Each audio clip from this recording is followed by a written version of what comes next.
वीतराग प्रभु भगवान महावीर स्वामी के पावन पवित्र श्री चरणों में कोटि सहबंदन नमन।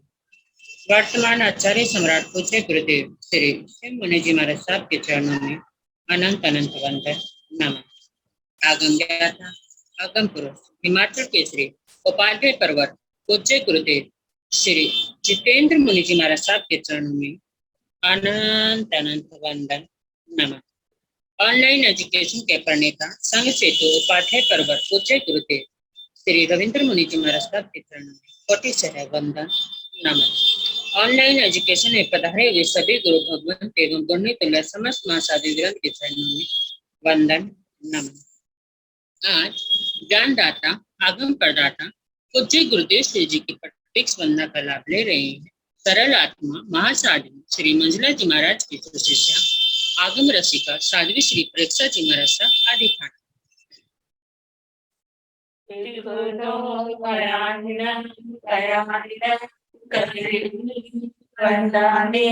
नमस्कारे में सम्माने में कल्याण मंगलम देवयां चैतन्यां प्रजासामि पतिवन्ना श्रीखुतो आयातिना वयातिना करेमि वन्दामि नमस्कामि सत्कारे में सम्माने में कल्याण मंगलम देवयां चैतन्यां प्रजासामि पतिवन्ना श्रीखुतो आयातिना करेमि वन्दामि नमस्कामि सत्कारे सम्माने कल्याण मंगलम देवयां चैतन्यां प्रजासामि वन्दामि। गुरुजी सुख साता है। सुख साता जी। वंदामि गुरुजी बहुत कृपा है। बहुत कृपा गुरुजी बहुत कृपा गुरुजी। वंदामि गुरुजी। यह आगम वाचना निरंतर व निर्बाध गति से चलती रहे, इस हेतु सभी तपस्वी अपना अपना सहयोग दे रहे हैं। आज की तपस्या उपाध्याय पर्वत अनियोग प्रवर्तक परम पूज्य श्री कन्हैया लाल जी महाराज साहब कमल के शिष्य तपो के श्री श्री संजी मुनि जी महाराज साहब आज 15वां उपवास, उनके उपवास की हार्दिक अनुमोदना करते हैं और उनके तप की सुखसाता पूछते हैं। शर्मणी सूर्या उत्तर भारतीय पर्वत में डॉक्टर साध्वी श्री सरिता जी महाराज साहब की सुशिष्या घोर तपस्विनी डॉक्टर साध्वी श्री शोभा पिंकी जी महाराज साहब उपवास। श्रवणी गौरव प्रज्ञा ज्योति डॉक्टर साध्वी श्री शिवाजी महाराज की सुशिष्या डॉक्टर साध्वी श्री शैली जी, साध्वी श्री सुचिता जी, साध्वी श्री शैलजा जी महाराज साहब उपवास। मां साध्वी श्री करुणा जी महाराज साहब उपवास। तप आराधिका साध्वी श्री हितांशी जी महाराज साहब उपवास। हम सभी तपस्वी की तप की अनुमोदना करते हैं और उनके तप की सुखसाता पूछते हैं। अब हम पूज्य गुरुदेव श्री जी से करबद्ध प्रार्थना करते हैं कि अमृतमय वाणी से हमें कृतार्थ करे। पधारे गुरुदेव मध्यम वंदन सुख साता गुरुदेव। हाँ जी।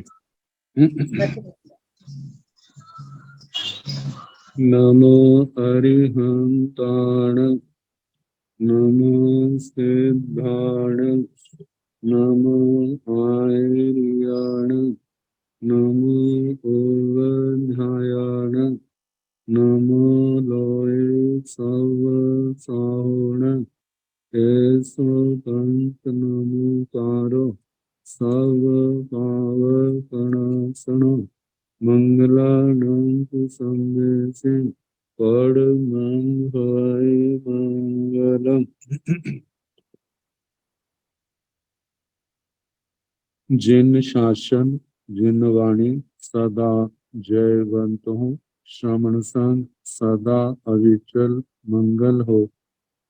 मुक्ति को प्राप्त श्रमण भगवान महावीर स्वामी, उनकी परम पावन कल्याणी भागवती वाणी वाचक प्रमुख श्री इंदर भूति गौतम आदि गणधर भगवान युग प्रधानाचार्य परम पूज्य श्री सुधर्मा स्वामी जी महाराज, उनकी परम पावन पाठ परंपरा वर्तमान आचार्य ध्यान योगी परम पूज्य श्री शिव मुनि जी महाराज एवं गुरुजन सबके पावन चरण सरोजों में मेरा अनंत अनंत और वंदना नमस्कार।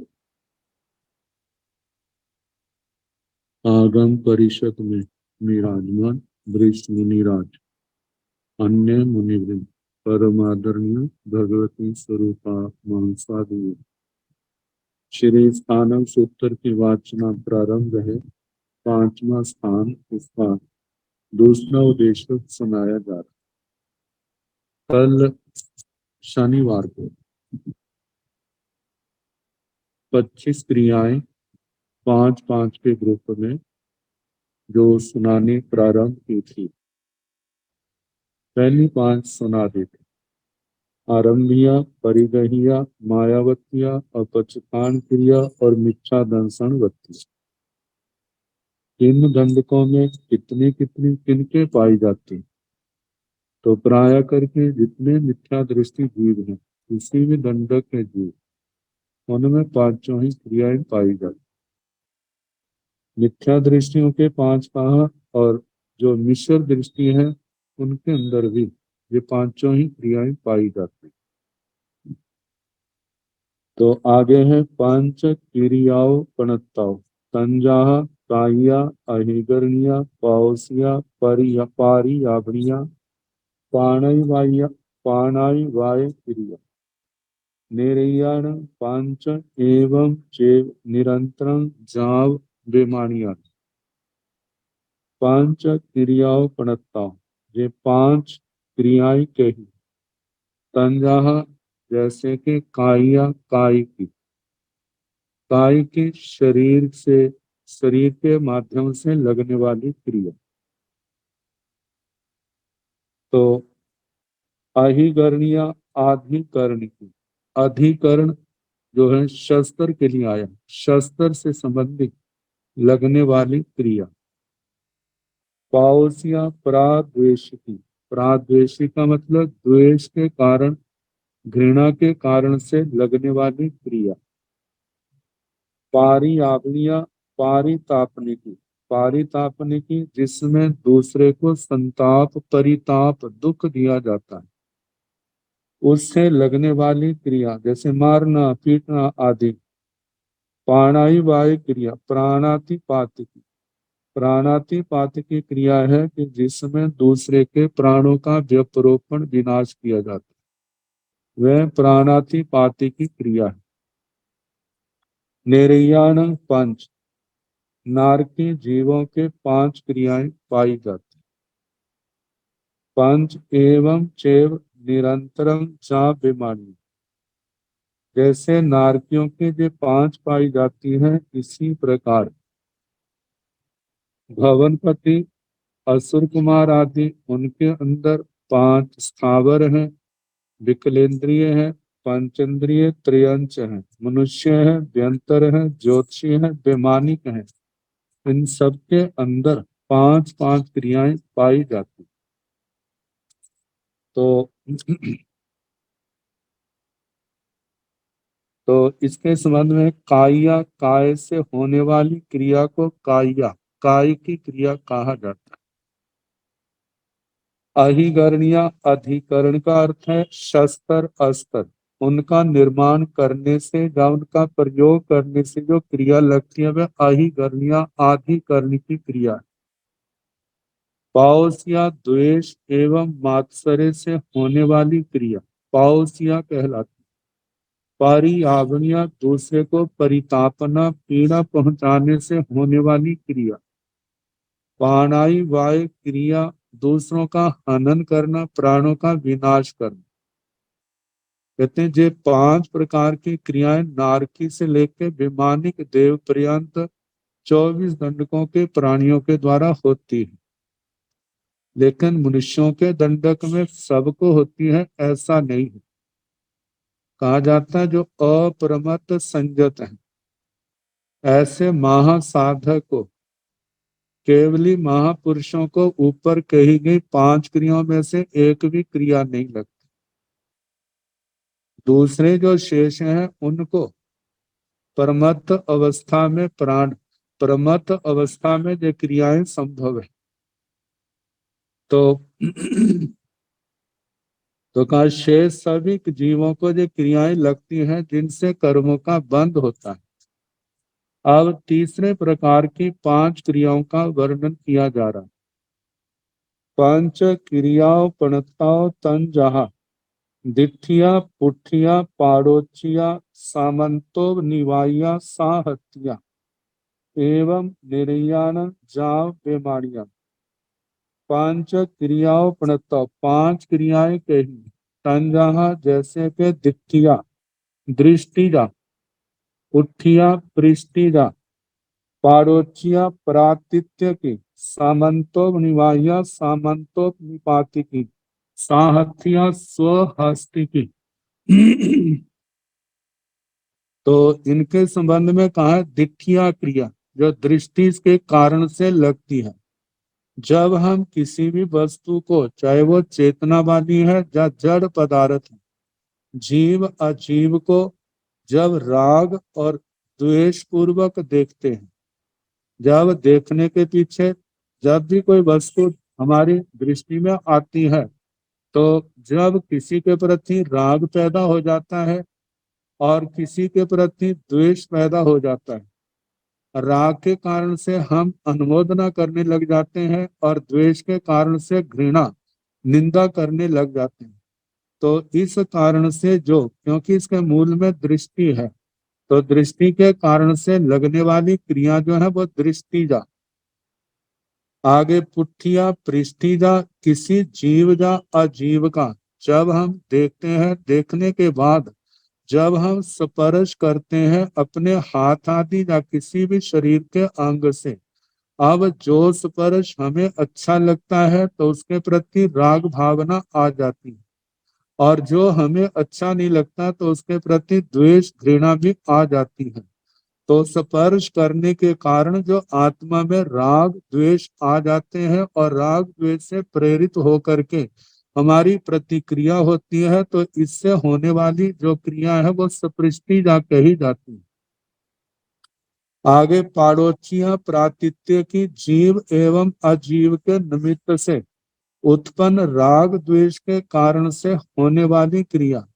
कोई भी संसार के पदार्थ हमारे सामने आते हैं तो उनके निमित्त से जब हमारे अंदर राग पैदा होता है, द्वेष पैदा होता है, तो उसके कारण से होने वाली क्रिया जो है पाड़ोचिया प्रातिथ्य की है। सामंतो बनिवाया भिन्न भिन्न स्थानों के किसी के पास कोई अद्भुत आश्चर्यकारी वस्तु है, नाना स्थानों से लोग उसको देखने के लिए आते हैं, आकर के उनकी प्रशंसा करते हैं और प्रशंसा सुनकर के उसका जो मालिक स्वामी है, अब वो भी प्रशंसा से फूला नहीं समाता। तो ऐसे स्थान पर जो लगने वाली क्रिया है उसको सामंतो निपातिका क्रिया कहा जाता है। भिन्न भिन्न स्थानों से आकर इकट्ठे हुए लोगों के द्वारा घोड़े आदि किसी प्राणी की और रथ आदि किसी जड़ पदार्थ की प्रशंसा सुन करके, ये तो प्राचीन काल की अपेक्षा है, वर्तमान काल के अंदर किसी के पास कोई भी वस्तु खरीदता है या कोई ऐसा संयोग होता है, मिलती है, तो दुनिया उसको देखने के लिए आती है, कोई प्रशंसा करते हैं, कोई निंदा भी करते हैं, और उस प्रशंसा निंदा से व्यक्ति प्रभावित भी होता है, और प्रभावित होने के बाद उसके अंदर भावनाएं भी पैदा होती हैं, और वो भावनाएं किसी भी प्रकार की हो सकती है। अशुभ होने के कारण से वहां पर कर्मों का बंध निश्चित है। तो ये जो क्रिया है सामंतोपनिपाति की, आगे साहथ्या स्वहस्त की, किसी जीव को अपने हाथों से मारने से प्रताड़ित करने से होने वाली जो क्रिया है वह स्वहस्त की। जब हम अपने हाथों से किसी को मारते हैं, प्रताड़ित करते हैं, संतापित करते हैं, तो इस माध्यम से होने वाली क्रिया जो है स्वहस्ती की। कहते हैं ये 5 क्रियाएं जो है एवं निर्याण जहाँ बेमानियां, नारकियों से लेकर के बेमानिकों तक जो सभी जीवों को लगती है, लेकिन कुछ जीव जो मनुष्यों के दंडक में है जहाँ पर वे नहीं लगती। तो मनुष्यों के दंडक में जैसे कि अप्रमत्त संयत है, केवली महापुरुषों को इनको छोड़ करके शेष सभी दंडकों में रहने वाले प्राणियों को जो क्रियाएं लगती हैं और इन क्रियाओं के कारण से आत्माएं कर्मों के बंधन में बंद थी। अब इसके आगे चौथे प्रकार की 5 क्रियाएं हैं। 5 क्रियाओं पणत्ताओं तंजाहा निसत्थिया आणवनिया बेयारणिया अनाभोगवतिया अणवकंकवतिया एवं जाप बेमारियां। 5 क्रियाओं पणत्ताओं, ये 5 प्रकार की क्रियाएं कही हैं। तंजाहा जैसे कि नैसत्थिया नैसृष्ट की, नैसृष्ट की कहते हैं कोई चीज फेंकना, बिना उपयोग से गिरना, बिना देखे भाल से एक स्थान से दूसरे स्थान पर गिरना, पत्थर आदि फेंकने से होने वाली क्रिया, जहाँ हम अपन एक व्यक्ति दूसरे हाथ को बिना यत्ना से फेंकता है और दूसरा उसको पकड़ता है, कभी पकड़ में आ भी जाती, कभी नहीं भी आती है, तो ऐसे अयत्ना पूर्वक गिरने से होने वाली जो क्रिया है वह नैसृष्ट की क्रिया कही जाती है। आणवणिया, आणवणिया कहा जाता है आज्ञापनिका, आज्ञा प्रदान करने पर होने वाली क्रिया। जैसे संसार के अंदर या किसी को भी जब आज्ञा देते हैं, जब आज्ञा के अनुसार वह आगे कार्य करता है। अब कार्य करने वाला यत्नशील भी हो सकता है, अयत्नशील भी हो सकता है। जो तो यत्नशील है वह तो यत्नपूर्वक 6 काया के जीवों की रक्षा का ध्यान रखते हुए वह आज्ञा का पालन करेगा। लेकिन जिनको ये बोध नहीं है, असंजति प्राणी है, बोध न होने के कारण वे क्रिया करते हैं और क्रिया के अंदर 6 काया के जीवों की विराधना भी संभव है, तो संभव होने के कारण से वह कर्म बंध का कारण है। तो ऐसे आज्ञा देने से लगने वाली क्रिया जो है वह आज्ञापन की कही जाती है। आगे बेआरणिया वेदारण की, वेदारण की विधारण छेदन भेदन से होने वाली क्रिया। छेदन भेदन, किसी भी वस्तु का हम छेदन भेदन बिना यत्न के करते हैं तो वहां पर भी क्रिया कर्म का बंद होता है। चाहे अब छेदन भेदन जो है, जितनी यत्ना है उतना वो बचेगा बंद से, और जितनी अयत्ना है उतना ही कर्म बंद उस आत्मा को होगा। आगे अणभोगवतिया,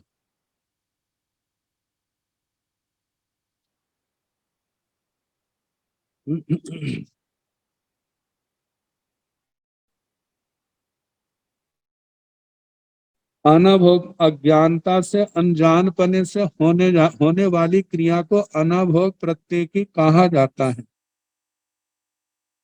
आणवकांक्षवतिया, आणवकांक्षवतिया अनवकांक्ष प्रत्ययी, अपने जीवन की अपेक्षा किए बिना दुस्साहस से होने वाली क्रिया। मतलब है कि जब आवेश में आ जाते हैं, जान की परवाह ना करके या दूसरे की जीवन की परवाह ना करना, ऐसे समय में जो की जाने वाली क्रिया है उसको अनवकांक्ष प्रत्येक क्रिया कहा जाता है। तो इन 5 क्रियाओं के संबंध में कहा है कि निर्सत्या, किसी वस्तु को असावधानी पूर्वक फेंकना, उससे जो पाप क्रिया जन्म लेती है वह नैसृष्ट की क्रिया कहलाती है। आणवणिया आज्ञापने की, किसी वस्तु को भेजने मंगवाने के लिए किसी असंजत वृत्ति वाले व्यक्ति को आज्ञा देने से, पाप कराने की अनुमति देने से जो पाप क्रिया जन्म लेती है वह आज्ञापनी की है। विहारणिया बेधारणिका, किसी जीव को जानने अनजाने में चीरना फाड़ना, जो पाप इससे जो क्रिया पाप क्रिया जन्म लेती है उसको वेदारणी कहा जाता है।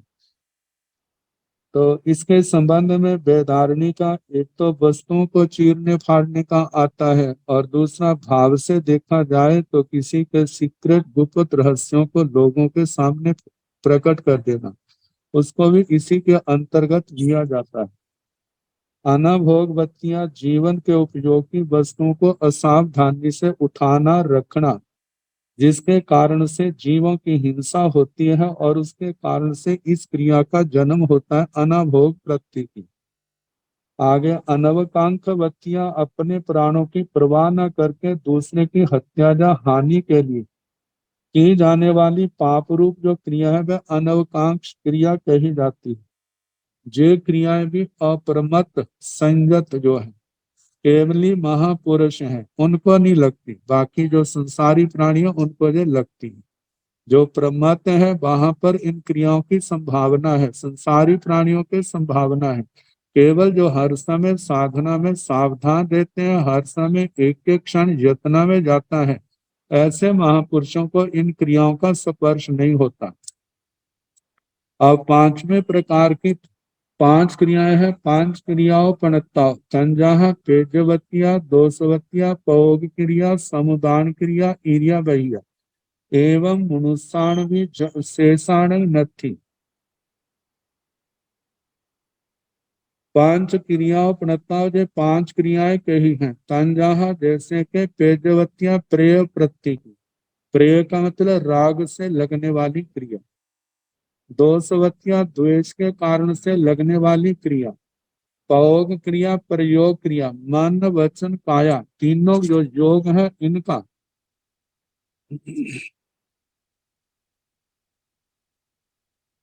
शास्त्रों से विरुद्ध धर्म विरुद्ध कार्य में अपने मन वचन काया को प्रवृत्त करना, और ऐसे शास्त्र विरुद्ध धर्म विरुद्ध कार्य करने से जो क्रिया लगती है उसको प्रयोग प्रत्यय की क्रिया कहा जाता है। आगे सामुदान क्रिया है। सामुदानिकी अनेक मनुष्यों के जीवन में एक साथ एक समान पाप प्रवृत्ति के कारण जो पाप क्रिया लगती है, जब कोई लोग सामूहिक रूप में इकट्ठे होकर के एक ही बात के संबंध में चिंतन करते हैं और वो पाप क्रिया होने के कारण से उस क्रिया उस समय लगने वाली क्रिया जो है वह सामुदानिकी है। और इकट्ठे होकर के कर्म जो है अच्छे भी हो सकते हैं, इकट्ठे होकर के बुरे भी हो सकते हैं। अब जिस समय पाप की चर्चा चलती है सारे उसमें अपना योगदान देते हैं। तो इसमें कहा जाता है कोई खेल है, तमाशा है, नाटक है, चित्रपट आदि को देखते हुए दर्शकों में जो पाप प्रवृत्ति होती है जागृत होती है, वह उससे जो लगने वाली क्रिया जो है सामुदानिकी क्रिया है। कई बार ऐसे प्रसंग भी आते हैं जैसे सत्संग होता है, अनेक लोग सत्संग में बैठ करके धर्म कथा सुनते हैं, वैराग्य की भावनाओं से भावित होते हैं। तो उस समय देखा जाए तो वो सामूहिक रूप से कर्मों की निर्जरा कर रहे हैं। एक जैसे भाव होने के कारण से अब आने वाले समय में वो फिर क्या हो जाएंगे, इकट्ठे ही हो जाएंगे। जैसे भगवती सूत्र में आता है कि त्रायस त्रिंशक देवताओं की घटना आती है कि पूर्व जन्म में 33 श्रावक जो है इकट्ठे ही धर्म साधना आदि करते हैं। जहां पर उनकी भावनाएं अच्छी है एक जैसी होने के कारण से आगे भी जो जन्म लेते हैं तो एक ही स्थान पर वो जन्म लेते हैं, तो ऐसे इकट्ठे हो जाते हैं। ये तो धर्म पक्ष है जहां पर संबद्ध निर्जना की प्रधानता है, लेकिन संसार के अंदर वहां पर आरंभ समारंभ 18 पापों की भावना होने के कारण से वो क्रियाएं क्या है, अप्रशस्त हैं। तो ऐसे समय में जब इकट्ठे होकर के पाप कर्म बांधते हैं तो जब भोगने का समय भी आता है तो चाहे अलग अलग स्थानों पर जन्मे क्यों ना हो, तो पाप कर्म का फल भोगने के समय वो सारे इकट्ठे हो जाते हैं। जिस समय जैसे दुर्घटनाएं होती हैं, जैसे समुद्री जहाज है, चाहे आकाश में उड़ने वाला जहाज है, चाहे रेल गाड़ियों का है, चाहे बसों का है, कैसे कैसे कहाँ कहाँ के लोग दुर्घटना के कारण से जब उनके पाप का फल आता है तो कितने मृत्यु को प्राप्त होते हैं, कितने दुर्घटनाग्रस्त होते हैं। तो ऐसी क्रियाएं जो है सामुदानिकी क्रियाएं कही जाती हैं। आगे ईरिया बहिया का है। ईरिया बहिया ये क्रिया एक ऐसी है जहां पर कषाय नहीं, कषायों से मुक्त अवस्था, ये जो क्रिया है यहाँ पर जोगों का हलन चलन तो होता है, उठना बैठना आदि क्रियाएं होती हैं, बोलना होता है, लेकिन जहाँ कषाय न होने के कारण से क्रिया का कर्म आत्मा की ओर आकृष्ट तो होते हैं, लेकिन आत्मा नीरस होने के कषायों से मुक्त होने के कारण से कर्म केवल स्पर्श होता है। पहले समय में बंद है और दूसरे समय में भोगा जाता है, तीसरे समय में उस कर्म की निर्जरा हो जाती है। कहा जाता है जैसे दीवार के ऊपर सूखा रेता फेंका जाए, जब सूखा मिट्टी का गोला फेंका जाए तो उसे चिपटा नहीं टकरा करके गिर जाता है। ऐसे ही अकशाई अवस्था में जोगों के स्पंदन के कारण से कर्म आते तो है, लेकिन साथ में बंधते नहीं है, लगते सारी ही उनकी क्या हो जाती है, निर्जरा हो जाती है। इस प्रकार के पांचवी क्रिया जो है जहाँ इरियापथी की कही है, अब इनमें कहा कि एवं मनुष्याणवी शेषाण नथी, ये पांचों क्रियाएं जो हैं ये केवल मनुष्यों में पाई जाती हैं, शेष दंडकों में नहीं पाई जाती, क्योंकि शेष दंडकों में दूसरी क्रियाएं चार तो संभव है लेकिन इरियापथी की नहीं है। इरियापथी की क्रिया जो है वो केवल मनुष्यों के अंदर जो जीव 11वें 12वें 13वें गुण स्थान में वर्तमान में है उनके ही लगती है, उसमें औरों को नहीं। और दूसरे जीव जो है यदि देखा जाए तो नारकी देवता ज्यादा से ज्यादा चौथे गुण स्थान तक है, त्रियंश पंचेंद्रिय वो पांचवें गुण स्थान तक है, और एक इंद्रिय जो है सारे के सारे प्रथम गुण स्थान में है। विकलेंद्रियों का असन्नी पंचेंद्रिय त्रियंचों का देखा जाए पहला दूसरा गुण स्थान है। तो वहां पर तो ये नहीं है, केवल मनुष्यों का दंडक रह जाता है। जो जो मनुष्य जो है संयम तत्व की आराधना करते हैं, कोई उपशम श्रेणी करता है, कोई क्षपक श्रेणी करता है, तो उपशम श्रेणी वाला 11वें गुण स्थान तक जा सकता है, उससे आगे नहीं। क्षपक श्रेणी वाला जो है वो 14वें तक पहुंच के सिद्ध गति को भी प्राप्त कर जाता है। तो 14वें गुण स्थान तो अयोगी गुण स्थान है, वहां पर कोई क्रिया नहीं है, लेकिन 11वें 12वें 13वें गुण स्थान में केवल एक इरियापथी की क्रिया है। तो कहा जाता है मनुष्यों के अंदर ये पांच क्रियाएं पाई जाती हैं, शेष दंडकों में ये सामूहिक रूप में ये पांच क्रियाएं नहीं होती।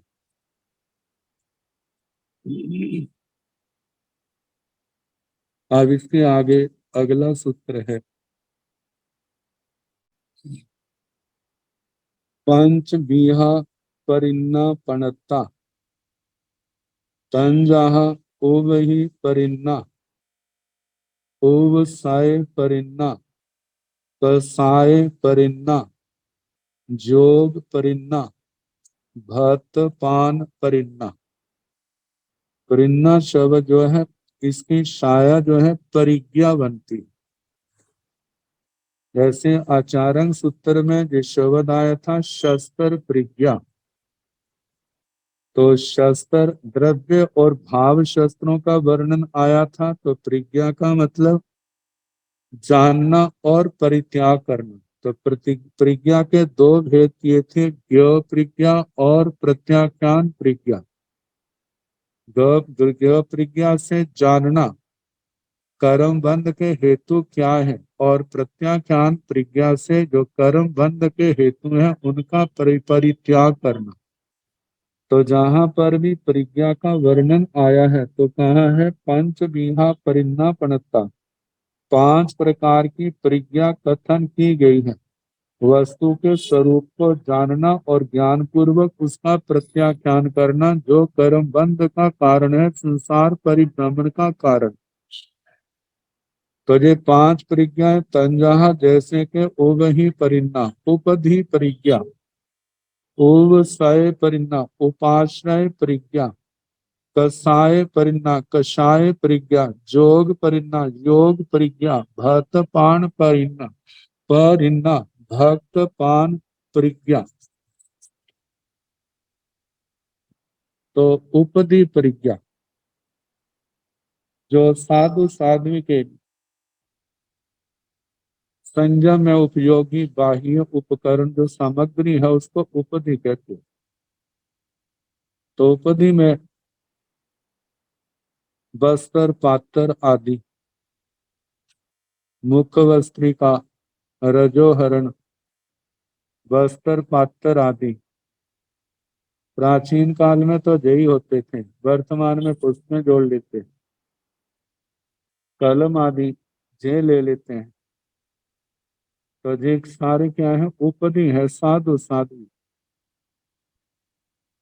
तो इनमें अशुभ सदोष उपधि का त्याग करना, शुभ और निर्दोष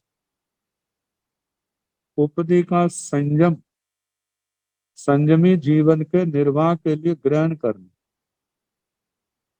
मतलब जो साधु जीवन के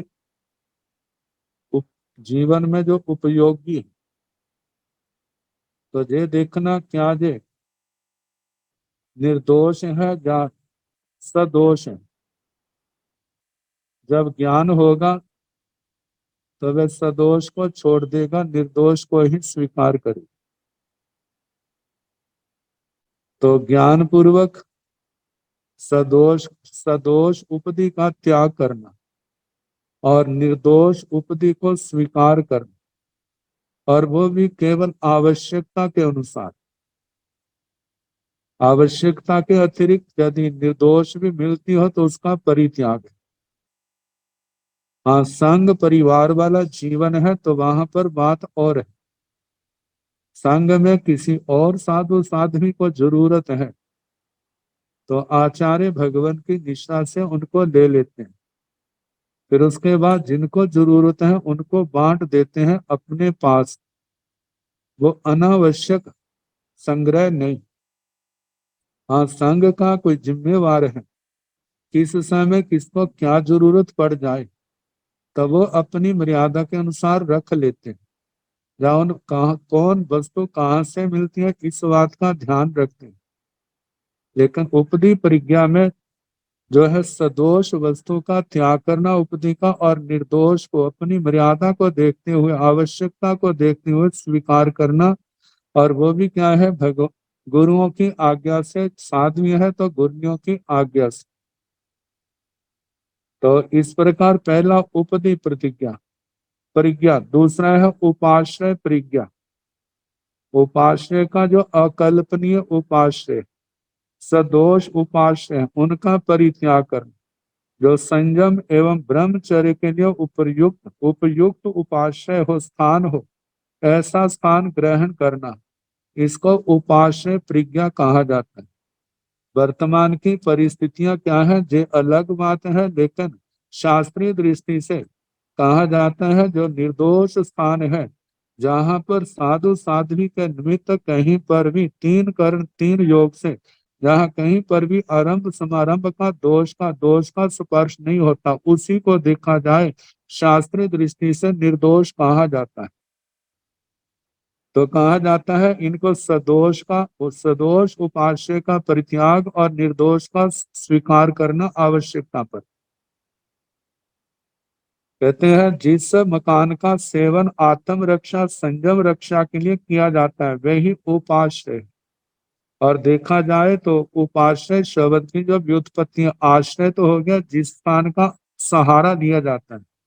उपाश्रय का मतलब जो प्रधान नहीं है। गृहस्थ के लिए दो प्रकार के स्थान है, एक तो है जैसा उसका प्रधान स्थान और दूसरा है जो गौण स्थान है।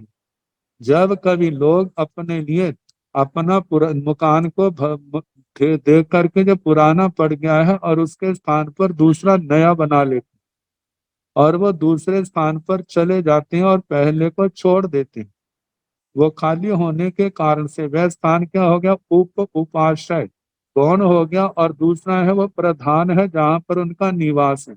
अब खाली होने के कारण से ऐसे स्थानों को साधु साध्वियां रहने के निमित्त से अपने उपयोग में ले लेते थे, तो ऐसे स्थानों को उपाश्रय के नाम से कहा जाता था। तो दूसरी प्रज्ञा है उपाश्रय प्रज्ञा, स्थान से संबंधित। जो अकल्पनीय स्थान है उसको छोड़ देना, जो कल्पनीय है उसको ग्रहण करना। तीसरा है कषाय परिज्ञा। कहा जाता कषाय वैसे तो किसी भी दृष्टि से अच्छे नहीं है, लेकिन जब कषायों का उग्र रूप बन जाता है वो परिवार के लिए, कुल के लिए, गण के लिए संघ में फूट का कारण, कलेश का कारण बन जाता है। जहां पर लड़ाई झगड़े तू मैं बढ़ जाए, जिस कषाय से दूसरे को हानि पहुंचे, दूसरे को अखरे, संयम एवं स्वाध्याय में बाधा पड़े और समाधि उत्पन्न हो जाए, ऐसे कषायों को उदय में नहीं आने देना, उनको शांत करे। और कहा जाता है शांत करता है, परित्याग करता है, शांति बना के रखता है, तो वो कषाय प्रज्ञा है, उसने कषायों को छोड़ा है। लेकिन यदि वो कषायों पर कंट्रोल नहीं करता है तो वह अपने और दूसरों के लिए असमाधि कलेश का कारण बनते हैं। तो कषाय प्रज्ञा कषायों को नुकसानदायक जान करके इनका परित्याग करना और शांत रहना, चारों कषायों का इसके अंदर ग्रहण कर लिया है। कहा जाता है क्रोध को उपशम भाव से, मान को मृदुता से, माया को सरलता से और लोभ को संतोष के द्वारा जीते। चौथी प्रज्ञा है योग प्रज्ञा। योगों में 3 योग आते हैं, मन वचन काया। मन वचन काया के द्वारा अशुभ प्रवृत्तियां जो है उनका परित्याग करना, और जो धर्म प्रवृत्तियां हैं उनको प्रमुखता देना, उस पर मन वचन काया को लगाना। इंद्रियों के प्रति, इंद्रियों के विषयों के प्रति जो आसक्ति है उसका भी परित्याग करना। कहते हैं जिससे साधक के हृदय में लोभ बढ़ता है, नाना संसारिक पदार्थों के प्रति आकर्षण बढ़ता है, साथ ही नाना प्रकार के संबंधों के विस्तार की कामनाएं जागृत होती है। अशुभ योगों से निवृत्त होकर के शुभ योगों में प्रवृत्त होना ही योग प्रज्ञा है। जैसे प्रतिसंलीनता तप में आता है अकुशल योगों की उदीरना नहीं करनी। कुशल योग जो धर्म योग है, जो संवर निद्रा में सहायक है, ऐसे योगों को ही प्रधानता दे, इसी में साधक जीवन की सफलता है। 5वां है भतपान प्रज्ञा। भतपान प्रज्ञा के संबंध में कहा जाता है जो सदोष आहार पानी आदि है उनका परित्याग करना, और जो निर्दोष शास्त्र के उपदेश के अनुकूल है ऐसा ही निर्दोष आहार पानी ग्रहण करना।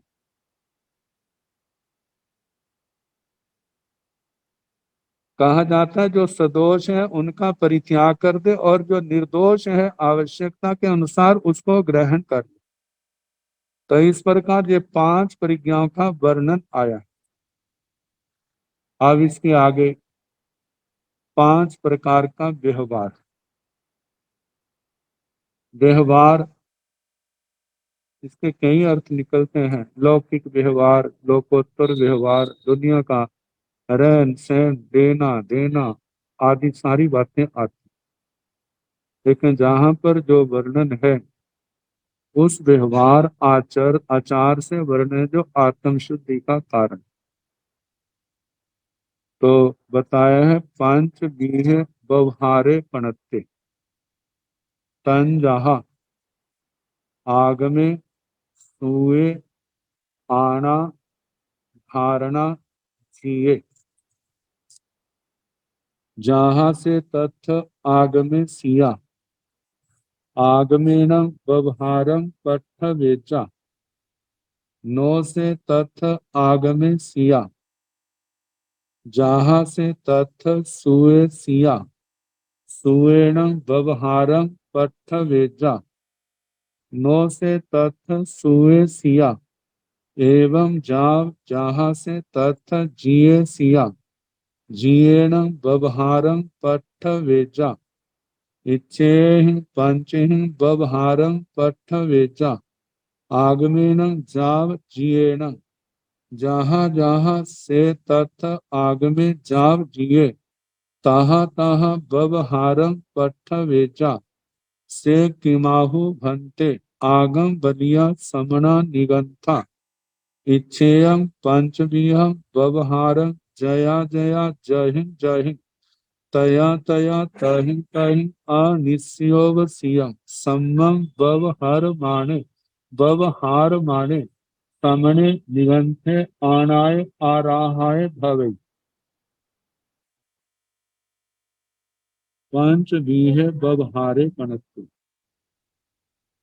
5 प्रकार का व्यवहार कहा, जो तीर्थंकर भगवंतों ने, अरिहंत परमात्मा ने जिसका प्रतिपादन वर्णन किया। तंजहा जैसे कि आगम व्यवहार, तुए श्रोत व्यवहार, आना आज्ञा व्यवहार, धारणा धारणा व्यवहार, जिए जीत व्यवहार। पहले संक्षेप में आगम व्यवहार क्या है। आगम व्यवहार जिस समय तीर्थंकर भगवान होते, केवली भगवान, श्रोत केवली भगवान, द्वादशांगी वाणी के ज्ञाता, 14 पूर्वों के पाठ, 13, 12, 11, 10, 9 पूर्व तक। जब 9 पूर्व तक का ज्ञान है उस समय आगम व्यवहार चलता है। कहा जाता है आगम व्यवहार में विशिष्ट आचार की, पंचाचार की आराधना होती है, जिसके बल से आत्मा केवल ज्ञान, केवल दर्शन पाके शेष कर्मों के क्षय होने पर सिद्ध गति को प्राप्त करते। जब तक आगम व्यवहार चलता है तब तक केवल ज्ञान होता है, ऐसा नहीं। केवल जुगांतकृत भूमि तक केवल्य काल, जब तक केवल ज्ञान चलता है तभी तक उस आगम व्यवहार के पालने से केवल ज्ञान होता है। उसके बाद जब केवल ज्ञान का विच्छेद हो जाता है उस समय भी आगम व्यवहार का पालन करने वाले अरिहंत परमात्मा की वाणी के पूर्ण आराधक होकर संसार को सीमित कर लेते। जहां से भव पूर्ण करके, समाधि पूर्ण, भव पूर्ण करके देवलोकों में, और वहां से मनुष्य जन्म पा करके एक जन्म लेके संसार को तरने वाले होते हैं। तो कहा जाता है कि पहला आगम व्यवहार और दूसरा है, और जहां पर छोटे छोटे दोष के प्रति भी साधक जो है पूर्ण जागरूक होते हैं और वो कठोर से कठोर अपने प्रमाद को, कैसे जो दोष हमारे जीवन में आ गया जो दोबारा न आए, तो उसके लिए कठोर से कठोर स्वयं प्रायश्चित स्वीकार करते थे, ताकि उस दोष के कारण से जो जन्म पाप है वो नष्ट हो और उसके साथ में दूसरे भी नष्ट हो, ताकि जीवन में दोबारा प्रमाद ना आए। और दूसरा है श्रोत व्यवहार। श्रोत व्यवहार में आ जाता है 9 पूर्वों से कम, 11 अंगों के धारक और 9 पूर्वों तक का, जिनका इनसे कुछ कम तक का ज्ञान है, उस समय के पूर्वधर महासत्व साधकों के द्वारा जो व्यवहार, जो आचार चलाया जाता है कि कैसे कैसे अपने आचार को पवित्र रखना है और कैसे स्खलना होने पर, प्रमाद का सेवन होने से, दोष लगने पर कैसा कैसा प्रायश्चित देना है, ये जो है श्रुत व्यवहार में चलता है। आज्ञा व्यवहार, आना आज्ञा व्यवहार के संबंध में कहा जाता है। ऐसे गीतार्थ मुनि जिनको लगता है मेरा अंतिम समय आने वाला है तो मैंने अपनी आलोचना करनी है, तो जिनके आगे आलोचना करनी है ऐसा सक्षम कोई आलोचना सुनने का पूर्ण अधिकारी पास में नहीं है, तो वह किसी दूसरे संत को अपनी आगमिक सांकेतिक भाषा में अपनी आलोचना बोल करके या लिख करके दूर स्थान पर स्थित बहुश्रुत मुनिराज जो है गीतार्थ, उनके पास भेजते हैं और वो उसको जान करके उसी मुनि के पास या अपने पास जो कोई मुनि है उसके माध्यम से वह आलोचना का जो प्रायश्चित है उन तक भिजवा देते हैं और वो जो है उसका आचरण करके भगवान की वाणी के आराधक हो जाते हैं, निशल्य हो जाते। तो इस प्रकार का जो प्रायश्चित के संबंध में व्यवहार है उसको आज्ञा व्यवहार कहा जाता है। चौथा धारणा व्यवहार। धारणा व्यवहार के संबंध में कहा जाता है कि जब कोई आचार्य आदि प्रतिष्ठित मुनिराज गीतार्थ, जब जब किसी ने उनके चरणों में आलोचना की और उन्होंने उस दोष को देखते हुए वैसा ही उन्होंने क्या कर दिया, प्रायश्चित दे दी, और दूसरा व्यक्ति देखना है कि इसने इस दोष का सेवन किया तो इसको जे प्रायश्चित दिया, उसने ऐसे दोष का सेवन किया था उसको जे प्रायश्चित किया। जब वो गीतार्थ आचार्य भवपूर्ण कर जाते हैं, आने वाले समय में उस मुनि के पास जब कोई ऐसी आलोचना करता है तो पूर्वज महापुरुषों के वो जो व्यवहार जो उन्होंने प्रायश्चित दिया था उनके अनुसार ऐसे समय पर ऐसे दोष लगने पर उन्होंने जे प्रायश्चित दिया था, तो आप जे कर लेंगे तो आपके दोष की निवृत्ति हो जाएगी, आत्म शुद्धि हो जाएगी, भगवान की वाणी के आराधक बन जाए। तो कहा जाता है ये धारणा व्यवहार। और पांचवा है जीत व्यवहार, जो परंपरा से प्रायश्चित चला आया है कि ऐसे ऐसे दोषों का सेवन करने वाले दोषी साधक को दोष की निवृत्ति के लिए आत्म शुद्धि के लिए जे प्रायश्चित दिए जाते हैं। तो कहा जाता है इस प्रकार जो व्यवहार चलता है उसको जीताचार या जीत व्यवहार कहा जाता है। तो कहा है कि इन सब में जो शक्तिशाली है, प्रबल है, वो क्या है? आगम व्यवहार। और दूसरे नंबर पर श्रुत, तीसरे पर आज्ञा, चौथे पर धारणा और पांचवें पर जीत व्यवहार। कहा जाता है जब आगम व्यवहार है तो उस समय आगम व्यवहार से ही व्यवस्थाएं चलाए। जब आगम व्यवहार का विच्छेद हो जाए तो दूसरे नंबर पर श्रुत व्यवहार आता है, उससे अपनी व्यवस्थाएं चलाए। जब श्रुत व्यवहार का भी विच्छेद हो जाए तो आज्ञा व्यवहार, आज्ञा व्यवहार के विच्छेद होने पर धारणा, और धारणा के बाद जीत व्यवहार का वर्णन आता है। तो कहा जहां से तथ आगमे सिया आगमेण व्यवहारम पठ पठ वेजा। जो अभी बात कही है वही बात इस सूत्र के माध्यम से आगे कही जा रही है। जहां से जैसे से वह तथ आगमे सिया, वहां पर गच्छ में संघ में आगम व्यवहार है तो आगमेण व्यवहारम पठ वेजा, आगम से ही व्यवहार को प्रस्थापित करे, व्यवहार चलाए। नो से तथ आगमे सिया, जब आगम ना हो तह जहां से तथ सुए सिया, जहां पर श्रुत हो, सुएण व्यवहारं पठवेजा, श्रुत से ही व्यवहार चलाए। नो से तथ सुए सिया एवं जाव, जहां से तथ जिए सिया, मतलब जहां पर श्रुत नहीं है तो वहां पर आज्ञा से व्यवहार चलाए। एवं जाव, इसी प्रकार, मतलब जहां पर आज्ञा नहीं है वहां पर धारणा, जहां पर धारणा नहीं है, जहां से तथ जिये सिया जीव जियेण व्यवहारम पठवेजा, फिर जहां पर जीत है तो जीत से व्यवहार चलाए। इच्छेहीन पंचहीन व्यवहारं पठवेदा, इस प्रकार इन पांच से अपना व्यवहार चलाए। आगमेन जाव जियेन, आगम से, श्रुत से, आज्ञा से, धारणा से और जीत से। जहां जहां से तथ आगमे जाव जिये, तहा तहा पट व्यवहारं पठवेदा, जहां जहां पर जो व्यवहार हो, आगम के समय आगम के द्वारा, श्रुत के समय श्रुत के द्वारा, आज्ञा के व्यवहार के समय आज्ञा व्यवहार के द्वारा, धारणा के समय धारणा व्यवहार के द्वारा, और जीत के समय जीता जीत व्यवहार के द्वारा अपने व्यवहार आचार को चलाए। मतलब के प्रायश्चित आदि के जो विधान है, जो लगे दोष हैं, चारित्र की शुद्धि के लिए, पंचाचार की शुद्धि के लिए जो है, उसी प्रकार वो प्रायश्चित का आचरण, प्रायश्चित ले और प्रायश्चित का आचरण करके अपने आप को भगवान की आज्ञा का आराधक बनाए।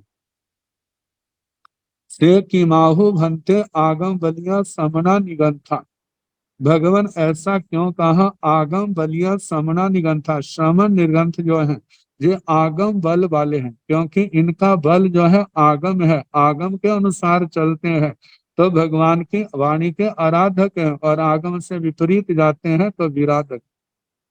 तो इच्छेयं पंचवीहं व्यवहारं जया जया जय हिंद तया तया तहिं तहिं अनिस्योवसियं सम्मं व्यवहरमाणे समणे निगंथे आणाय आराहाय भवे।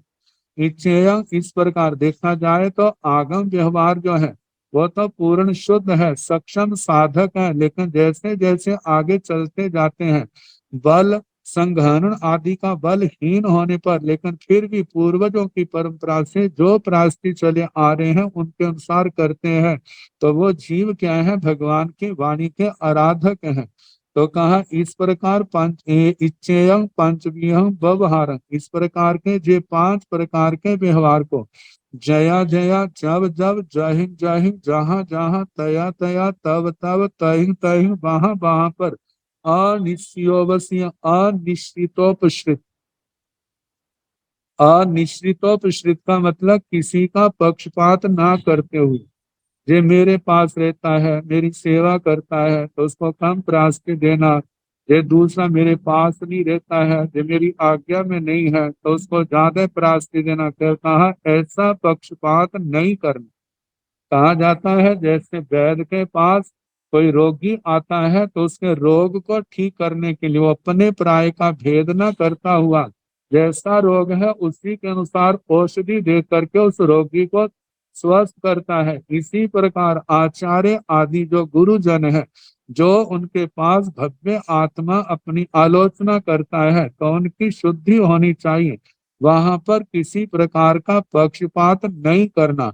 जैसा दोष है उसी के अनुसार उनको प्रायश्चित दे करके उनका शुद्धिकरण करे और उनको भगवान की आज्ञा का आराधक बनाए।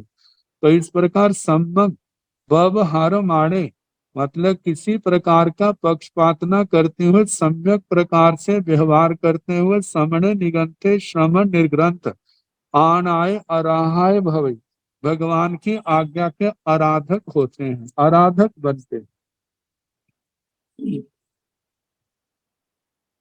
तो पांचों व्यवहारों के संबंध में जो बताया है व्याख्या में वही सार रूप में आपको बताया। आगम व्यवहार, श्रुत व्यवहार, आज्ञा व्यवहार, धारणा और शीत व्यवहार।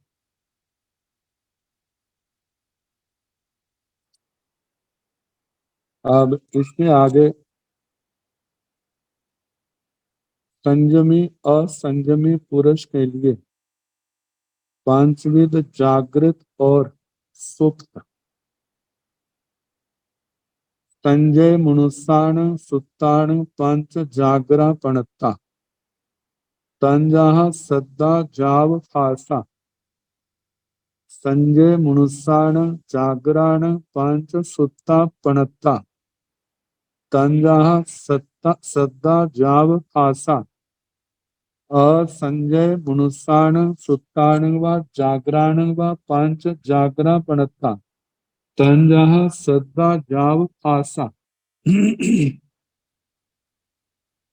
जहां पर कहा संजय मनुष्याण जो संयत मनुष्य, साधु साधु, सुत्तान सुप्त। सुप्त शब्द का सामान्य अर्थ जो है वह सोया हुआ लिया जाता है, लेकिन जहां पर सुप्त शब्द का अर्थ प्रमत्त अवस्था है, प्रमादी अवस्था, तो बताया जाता है जब संयत मनुष्य सुप्त प्रमाद में है तो उनके जो पंच जागरा पणता, जो पांच बातें जागृत कही। जागृत का मतलब जो कर्म बंध, कर्म बंध का कारण है। तंजहा जैसे के सद्दा जाओ फासा, शब्द रूप गंध रस और स्पर्श। क्योंकि जब आत्मा प्रमत्त अवस्था में होगा, जागृत नहीं होगा, अप्रमत्त नहीं होगा, अपने संयम के प्रति अपनी आत्मा की ओर ध्यान नहीं होगा, तो उसका जब ध्यान इन इंद्रियों के विषयों की ओर जाएगा तो जो अनुकूल विषय हैं उनके अंदर रस लेगा और प्रतिकूल विषय जब आएंगे तो उनके प्रति घृणा भाव आएगा। तो जब ये राग और द्वेष, आसक्ति और नफरत ये बातें आएंगी तो जो शब्द रूप गंध रस स्पर्श है वो कर्म बंध का कारण बने। आगे बताया है संजय मनुष्याण जागरण पांच सुत्ता पणता। जो संगत मनुष्य है लेकिन जागृत है। जहां जागृत का मतलब द्रव्य नींद से ही मुक्त नहीं, जहां जागृत का मतलब जो अप्रमत्त अवस्था में, जिन्होंने प्रमाद को छोड़ना हुआ, अप्रमत्त आत्म स्वरूप में रमण करने वाले, यत्नाशील संयम का आराधन करने वाले, कर्म बंध से बचने वाले, इसमें जिनका ध्यान लगा है, तो ऐसे व्यक्तियों के जो पांच बातें जो है सुप्त होती, मतलब कर्म बंध का कारण नहीं होती। तंजहा जैसे के श्रद्धा जाओ पासा, ये शब्द रूप गंध रस स्पर्श अप्रमत्त साधकों के लिए जो कर्म बंध का कारण नहीं बनते। उत्तराधीन सूत्र के 32वें अध्ययन में कहा था कि शब्द रूप गंध रस स्पर्श आदि जो है कहा जाता है जो प्रमत्त है रागी है उनके लिए जो कर्म बंध का कारण बन जाते हैं, और जो वीतरागी है रागी नहीं है अप्रमत्त है वहां पर ये कर्म बंध का कारण नहीं बनते, ये तो केवल निमित्त है। लेकिन बंध का कारण देखा जाए तो वो अपना उदय भाव है, और उदय भावी जो है वो मोनि कर्म का है। तो जहाँ कहा कि जो संयत मनुष्य जागृत है अप्रमत्त है उनके ये 5 बातें जो है सुप्त है कर्म बंध का कारण नहीं है। तंजहा जैसे के सद्दा जाव पासा शब्द से लेकर स्पर्श तक 5 इंद्रियों के विषय, असंजय मनुष्याण सुत्ताण व जागराण व 5 जागरा पणता तंजहा सद्दा जाव पासा। कहा जाता है जो मनुष्य असंजत है, केवल मनुष्यों से केवल भाई नहीं कहना है, चाहे कोई भी है असंजत है, तो उनके लिए सुत्ताण व जागराण, चाहे वो सोए हो चाहे वो जागते, जहां पर द्रव्य नींद की अपेक्षा से मतलब सोया है चाहे वो जागता है, तो ऐसे व्यक्तियों के 5 जागरा पणता के 5 कारण जो है वो कर्म बंध के कारण है। तन जहा जैसे के तन सद्दा जाव पासा शब्द रूप गंध रस और स्पर्श, और इसके आगे कर्म बंध और कर्म निद्रा के कारण 5 5 आएंगे, तो आगे जैसे समय होगा कल सुनाने का प्रयास किया जाएगा। नमो अरिहंताण नमो सिद्धाण नमो आयर्याण नमो ओवधायाण नमो लोये सव साहुण ऐसो पंच नमो कारो सब पाव प्रणासनो मंगलानंत सम्मेसिन परमं हवाई मंगलम श्री तारि मंगलम अरिहंता मंगलम सिद्धा मंगलम साहु मंगलम केवली मनातो धम्मो मंगलम ततारि लोगोत्तम अरिहंता लोगोत्तम सिद्धा लोगोत्तम साहु लोगोत्तम केवली मनातो धम्मो लोगोत्तम ततारि शरणं प्रवज्जामि आर्यहन्ते शरणं प्रवज्जामि सिद्धे शरणं प्रवज्जामि साहु शरणं प्रवज्जामि केवली मनातं धम्मं शरणं प्रवज्जामि। 4 शरण सुख करने दुख हरने मंगल करने और करना नहीं कोय जो भव प्राणी आत्रोष है। सबको यथा योग्य वंदना सुख साथ।